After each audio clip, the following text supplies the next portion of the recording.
Bonjour Dominique Moisy. Bonjour. Vous êtes géopolitologue et on vous lit également chaque lundi chez nos confrères des Échos. Alors Donald Trump parle désormais d'un plan de 100 jours. Quel est ce plan? Que sait-on des intentions de Donald Trump et de la méthode à ce jour? À vrai dire, pas grand-chose. Donc il faut faire preuve de la plus grande prudence. Ce que l'on sait, oui, c'est qu'il veut négocier directement avec Poutine. Et il y a un exercice de séduction de part et d'autre, où chacun dit je vais bien m'entendre. Mais derrière cet exercice de séduction, il y a quand même des difficultés que l'on sent percer. Donald Trump, sans doute à la grande surprise de Poutine, quand il est devenu président, oui, quand il est entré à la Maison-Blanche, a dit « Mais au fond, cette guerre, elle est absurde, elle coûte cher à la Russie. » Elle est ridicule même. Les mots sont forts, hein, les mots de Trump sont très forts et ont dû surprendre à Moscou. Tout à fait. C'est-à-dire que à Moscou, on avait le sentiment que Trump était le joker de la Russie. Et soudain, on se dit « Mais au fond, ça va être plus compliqué que cela. » Je rappelle les mots de Donald Trump. Effectivement, Poutine est en train de détruire son pays. La Russie est plus grande, elle a plus de soldats à perdre, mais ce n'est pas une façon de diriger ce pays. Alors, je crois qu'il faut retrouver l'art du deal selon Donald Trump. C'est-à-dire, c'est le mot qu'il emploie, il faut un deal. Hein. C'est-à-dire mettre sous les yeux de Poutine ses propres faiblesses. Tu gagnes sur le terrain quelques kilomètres, oui, mais regarde à quel prix. Ça n'est pas raisonnable, c'est ridicule. Il faut qu'on trouve un accord. Alors, quel est le bon accord? Le bon accord, c'est sans doute dans l'esprit de Trump de dire, bon, on arrête les frais, tu gardes les territoires que tu contrôles, mais tu ne vas pas au-delà, et puis on va vraiment négocier sur le statut futur de l'Ukraine. Toi, tu veux une Ukraine neutre, moi je ne suis pas si sûr que cela. Et c'est là où il y a une très grande ambiguïté, et les Européens eux-mêmes se demandent, mais qu'est-ce qu'il veut vraiment? Oui. Les Européens et l'OTAN disaient, bon, on a perdu, l'Ukraine a perdu 20% de ses territoires, oui, mais les 80% qui restent doivent s'ancrer de manière solide dans le monde occidental et dans le monde européen. Alors peut-être l'Ukraine n'entrera pas dans l'OTAN, mais nous allons lui fournir des garanties de sécurité telles que Poutine ne pourra pas, de manière raisonnable, continuer ses opérations coûteuses et ridicules. Alors c'est là où il y a effectivement l'ambiguïté majeure. Qu'est-ce qu'on fait pour fournir des garanties de sécurité maximum à l'Ukraine?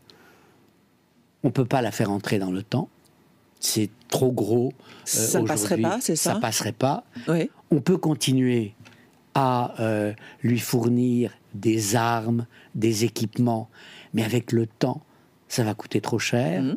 Est-ce que la solution, la meilleure marché, entre guillemets, et la moins dangereuse, ce n'est pas d'envoyer des contingents sur le territoire ukrainien, non pas pour se battre, mais pour être une garantie de sécurité. Vous n'allez pas tuer des soldats de l'OTAN.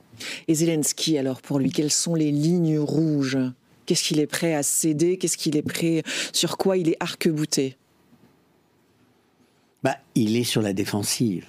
Il est bien conscient du fait que si la Russie connaît des pertes monstrueuses, l'Ukraine est épuisée. La différence démographique joue en sa défaveur entre les deux pays est éclatante. Bien sûr. Il n'a plus de troupes, il n'a plus de réserves, mais il ne peut pas céder non plus sur l'essentiel. Et notre rôle à nous, c'est de lui dire, tu ne dois pas céder sur l'essentiel. L'essentiel, c'est le fait que l'Ukraine doit rester un pays indépendant. En fait, le rêve de Poutine, c'est de faire de l'Ukraine une autre Biélorussie. C'est-à-dire un pays vassal, en fait, c'est ça ? Un pays vassal, mais même qui a vocation à rentrer dans l'Empire russe d'une manière ou d'une autre, comme c'était le cas hier. Donald Trump menace Poutine de nouvelles sanctions économiques.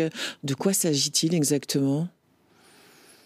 Là encore, on ne sait pas trop, c'est flou. Mais il s'agit de renforcer les sanctions déjà existantes. Ce qu'essaye de dire Trump à Poutine, écoute, ça te coûte très cher en hommes. Ton économie, elle est au bord de l'asphyxie. Je vais diminuer, avec l'aide de l'Arabie Saoudite, massivement le prix du pétrole. Si tu n'as plus cette ressource, car la seule richesse que tu as, c'est celle que tu exploites. Les hydrocarbures. Ce n'est pas celle que tu crées. Ce sont les hydrocarbures. Tu seras nu demain. Et donc, accepte un compromis, parce que moi, je vais te couper les vivres via le prix du pétrole et du gaz. Est-ce crédible ? Totalement. Ça le devient davantage si il a avec lui l'Arabie Saoudite. Et l'Arabie Saoudite, comment réagit-elle ces derniers temps sur cette question ? Ambigu, là encore. L'Arabie Saoudite dit, à travers la voix du MBS, de son prince souverain, entre guillemets, qu'elle est prête à investir 600 milliards de dollars aux États-Unis. Alors, est-ce qu'il s'agit pour elle de dire « j'investis 600 milliards et je n'ai pas à baisser le prix des hydrocarbures » ou « j'investis 600 milliards en plus de mon aide à la baisse des hydrocarbures » ? Elle aura envie, l'Arabie Saoudite, d'avoir des bonnes relations, a priori, avec les États-Unis. Tout à fait. Donc de se ranger du côté de Trump, très clairement, a priori, ou de jouer un jeu plus subtil. Là, on change de dossier et on va sur le Moyen-Orient selon Trump. Est-ce que Trump peut, comme il le suggère, dire que 1,5 million de Palestiniens de Gaza vont aller les uns en Égypte, les autres en Jordanie. Ça, c'est très difficile pour l'Arabie Saoudite à accepter. Ça ne fait pas partie des cartes. Revenons sur la guerre en Ukraine. Si on devait faire une photo, entre guillemets, de la situation sur le terrain, quelle est la situation sur le terrain ? C'est quoi ? Quelques kilomètres, comme vous le disiez tout à l'heure, pris par les Russes ? Oui, mais enfin... Au détriment de beaucoup de morts, c'est ça ? Oui, mais la direction est claire. L'Ukraine ne peut plus gagner la guerre. La seule chose qu'elle peut faire, c'est éviter de la perdre. Et il est essentiel pour nous d'éviter une victoire russe qui donnerait des ambitions plus grandes à Moscou. Il se dirait, mais au fond, ils ont beaucoup parlé, ils ont fait beaucoup de gestes, mais moi, je contrôle l'Ukraine. Ce que je veux demain, c'est retrouver les États baltes et retrouver peut-être une Pologne neutralisée. Donc en fait... Reconstituer l'URSS et l'Empire russe. N'oublions pas que par 3 fois, entre 1772 et 1795, l'Europe de l'Ancien Régime s'est partagée la Pologne. Et un des bénéficiaires de ce partage, c'était la Russie des tsars, aux côtés du royaume de Prusse et de l'Empire d'Autriche. Quel est votre sentiment, Dominique Moïsi ? Est-ce que vous pensez que Trump peut faire plier Poutine dans ce qu'on voit actuellement ? Enfin, vous n'êtes pas Madame Irma, bien sûr, mais qu'est-ce que vous ressentez là, ces premiers jours d'exercice du président américain, du 47e nouveau président américain ? Une extraordinaire ambiguïté. D'un côté, lorsque Trump revendique Groenland, Oui, le on en canal parlera du tout à Panama l'heure. Oui. et le Canada, il encourage la Chine dans ses ambitions expansionnistes à Oui, c'est un Taïwan. message même à la Russie. Hein, Et la Russie en Ukraine. Il leur dit, mais on est revenu dans le monde des rapports de force. On parle en termes de zone d'influence. D'ailleurs, ce serait très bien si on dénucléarisait le monde. On se retrouverait dans ce qu'était l'Europe du 19e siècle, sans tabou, sans frein. Et on pourrait dire, on se partage le monde. Vous prenez l'Asie aux Chinois, vous prenez ce que vous voulez en Europe de l'Est aux Russes, et moi je prends ce dont j'ai besoin et qui me revient pour des raisons économiques, géographiques, tout ce que vous voulez. De territoire, oui. C'est pas idéal. Et à l'inverse, Oui. le message de la force et le message du deal que met en avant Trump peut aussi déstabiliser les Russes, qui, un peu comme nous, se demandent ce qu'il veut vraiment et à quelle sauce il va être mangé. Alors, pour l'instant, Poutine, effectivement, on est vous le disiez, dans une relation de séduction. Il attend des signes, hein, c'est ça, de Donald Trump. Le Kremlin, ces derniers jours, a dit être prêt à dialoguer, à travailler dans un respect mutuel. Ces signes-là, ces mots-là, c'est le signe d'attentisme, effectivement. Oui, mais c'est l'idée que Trump est extraordinairement narcissique, oui, qu'il est très sensible aux compliments, et que lorsque le président russe tient ses mots, très aimable, lorsque le président français mettait en avant sa bonne relation avec le maître du Kremlin, ça peut, à la marge, jouer en la faveur du flatteur. Est-ce que ce sera le cas? Je n'y crois pas trop. Oui. Je pense que face à Poutine, il faut garder la tête froide et faire preuve de la plus grande fermeté possible. Il y a une date très importante pour les Russes cette année, c'est le 9 mai 1945. Ce sera la célébration à Moscou, on imagine, des 80 ans, oui, je ne me trompe pas, de la victoire des Soviétiques contre l'Allemagne nazie. Est-ce qu'on peut imaginer que cette date phare dans l'histoire russe et soviétique, quand Poutine revendique cette guerre en Ukraine pour dénazifier le pays, on peut imaginer qu'il en vit quand même, que c'est finalement un compte à rebours peut-être dans son calendrier personnel, politique. Oui. Il y a 20 ans, le 27 janvier 2005, Poutine était à Auschwitz.